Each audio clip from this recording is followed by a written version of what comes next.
Assalamu alaikum, ihr Lieben. Willkommen auf meinem Kanal zu einem neuen ketogenen Dessert-Rezept-Video von mir. Heute stellen wir unser eigenes Speiseeis her.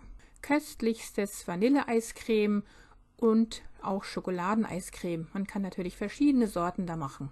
Und das Tolle ist, es schmeckt wie im Restaurant. Nur mit dem entscheidenden, wichtigen Unterschied, dass es eben richtig gesund für uns ist, ohne Zucker auskommt, ohne sonst welche Zusatzstoffe und uns dabei sogar noch mit wertvollen Proteinen und Fetten versorgt. Wir benötigen dazu maximal 4 Zutaten und vorzugsweise eine eigene Eismaschine. Die bekommt man aber richtig günstig inzwischen überall im Supermarkt derzeit. Und diese habe ich für 15 € in Kaufland gekauft. Wir werden diesen Behälter 24 Stunden bevor wir das Eis herstellen werden, in den Eisschrank geben und am nächsten Tag können wir auch schon anfangen, das Rezept herzustellen. Dazu werden wir 4 Eigelb in eine Schüssel geben, möglichst natürlich von Bio-Qualität. Dazu kommen dann 4 Teelöffel Erythrit-Stevia-Gemisch, 1 Esslöffel Vanilleextrakt, mein Video dazu, wie man das selbst herstellen kann, verlinke ich euch hier oben, und 2 Päckchen Bio-Sahne.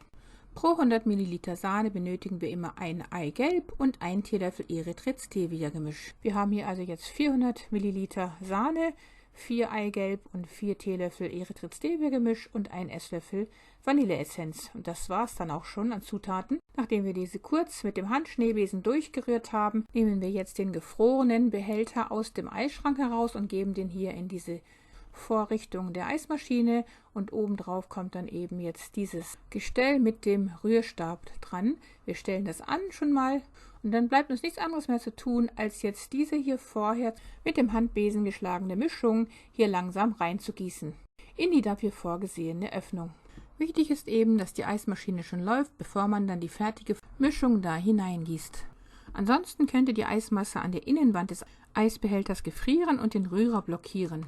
Und dann dauert es etwa 20 bis 30 Minuten, bis daraus dann unser Speiseeis entstanden sein wird. Wir sehen dann langsam, wie das immer fester wird, das Eis. Hier ist es jetzt schon fast fertig, aber wir lassen es trotzdem noch eine Weile lang weiter drehen, bis jetzt hier diese Öffnung schon so aussieht. Und dann ist das köstliche Speiseeis auch bald schon fertig. Wir stellen die Maschine ab und sehen jetzt unser delikates Speiseeis, das wir theoretisch gleich hieraus löffeln könnten. Denn es hat jetzt genau die richtige Konsistenz, es ist sehr schön weich und cremig und man könnte es theoretisch, wie gesagt, gleich daraus löffeln, aber man kann es natürlich jetzt auch so in verschiedene Behälter geben. Das Problem ist allerdings, dass es bei den hohen Außentemperaturen sehr schnell schmilzt, weshalb ich vorschlagen möchte, es gleich, nachdem es fertig ist, erstmal in einen abschließbaren Glasbehälter zu geben und den in den Eisschrank für 3 bis 4 Stunden zu stellen. Das zeige ich euch gleich, aber man könnte es auch jetzt schon so, wie es ist, löffeln. Wir sehen aber, wie schnell es schon schmilzt. Aber dafür ist es in diesem Stadium richtig schön weich und cremig. Nach 3 bis 4 Stunden im Eisschrank kann man es jetzt wunderbar mit diesem Scoop hier, also mit diesem Eisportionierer, entnehmen und dann entsprechend verschiedene Portionen daraus herstellen. Und so kann man das dann essen und man kommt sich vor wie im Restaurant. Das Eis hat jetzt genau die richtige Konsistenz und das richtige Aussehen. Es ist nicht mehr so weich wie am Anfang. Man kann es jetzt wunderbar als Speiseeis konsumieren. Deshalb ist mein Vorschlag in jedem Fall, dass man eben das Eis nach der Herstellung direkt in den Eisschrank gibt und es dort 3 bis 4 Stunden lang belässt, weil es erst danach die richtige Konsistenz und das richtige Aussehen bekommt.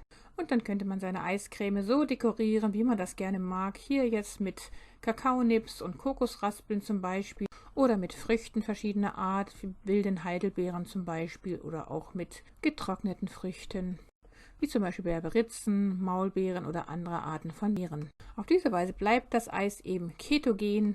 Es beinhaltet keinerlei schädlichen Zucker, stattdessen hochgesunde Proteine in Form des Eigelbs.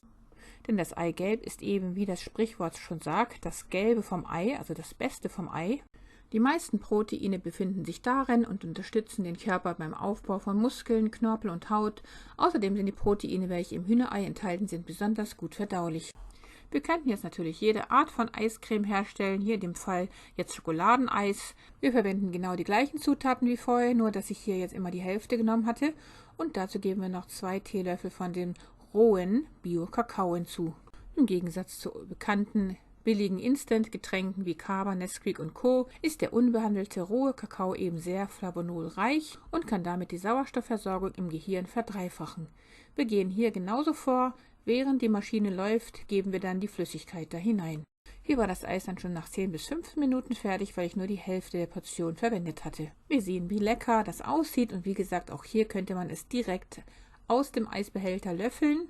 Aber auch hier möchte ich halt empfehlen, dass wir das Eis erstmal in den Eisschrank für 3 bis 4 Stunden geben. Besonders dann, wenn wir es Gästen servieren wollen. Aber wenn wir es alleine essen, dann kann man es auch jetzt gleich löffeln und das ist eben so richtig schön cremig am Anfang. Nach 3 bis 4 Stunden im Eisschrank sehen wir jetzt auch hier wieder, wie schön die Konsistenz geworden ist und jetzt könnte man einen schönen Eisbecher herstellen mit unseren 2 verschiedenen Eissorten. Man könnte eben auch verschiedene Sorten herstellen, zum Beispiel auch Eis mit Kaffeegeschmack, indem man dann 1 Teelöffel Kaffeepulver hineingibt oder vermahlene Mandeln zum Beispiel. Je nach Geschmack und Fantasie könnte man verschiedene Eissorten zu Hause herstellen und braucht dazu also jetzt nicht mehr ins Restaurant zu gehen. Das Tolle ist, dass dieses Eis so richtig schön gesund ist, dazu noch überaus köstlich schmeckt und ganz genau wie herkömmliches Eis. Und aufgrund der Tatsache, dass es keinen Zucker beinhaltet, den Blutzuckerspiegel vollkommen in Ruhe lässt. Und die gesunden Eigelbe darin beinhalten sehr viele Vitamine, wie zum Beispiel Vitamine A, D, E und K, die B-Vitamine, Lutein und Zeaxanthin. Das sind Carotinoide, die in der Augengesundheit eine wichtige Rolle spielen. Dann Lecithin, ein natürlicher Fettstoff, der für das menschliche Nervensystem relevant ist. Dann Calcium und Phosphor zur Stärkung der Zähne und Knochen, während das Eisen darin einer Blutarmut vorbeugt. Und die beiden Mineralstoffe Natrium und Kalium regulieren den Wasserhaushalt des Körpers. Liebste Grüße, Salam Aleikum, eure Mariam.